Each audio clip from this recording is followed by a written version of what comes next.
we've been trying to define what Ashanti AI does as to make it more simple and more accessible to everyone. But I think the simplest way we've tried to articulate ourselves is to say that Ashanti AI is a group of data scientists, basically, who use AI to solve real-world problems, right? With the ultimate aim of doing three things, right? To increase your revenue, to improve efficiencies, or enable you to make decisions quicker. So that's ultimately it. And our business is divided into two divisions, you can say that. We do have the consulting arm currently, where we basically go to a company. The company would have a particular problem that they need solved, and then we would then address that by developing a model. And then we do have our own bespoke product, our own product suite, three of them. The first one being a predictive maintenance product. So basically what that does is we've partnered with an IoT company. The company would then put sensors on particular machinery or vehicles, and basically it would then start reading some of the readings, we'll call them, be it vibration sensors, your vehicle, how the guy's braking. That's now in a vehicle perspective.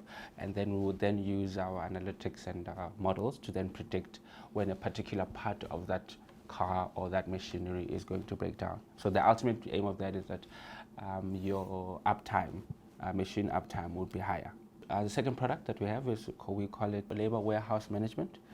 If you look at it within the four walls of a warehouse, there's a lot of things that happen there. There are products that are there.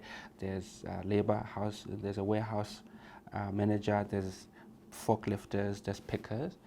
So when a order comes through, right, it's supposed to take a particular time to get out, right? So we then enable the warehouse manager to make sure that with the staff that they have, the output is higher, i.e. increasing labor productivity. And we do that by a number of things. So when an order comes through, we'll then predict how long this order is supposed to. And if it's basically taking longer than how long it's supposed to, clearly the productivity is low. If it's below that, then the productivity is high.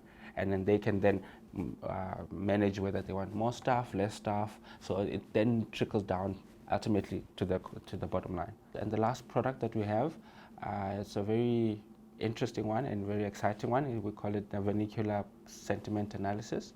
So sentiment analysis is usually done in English, in South Africa at least, where companies would want to go to a marketing company and they would like, okay, what are people saying about my brands? So those marketing companies would then scrape English text, right?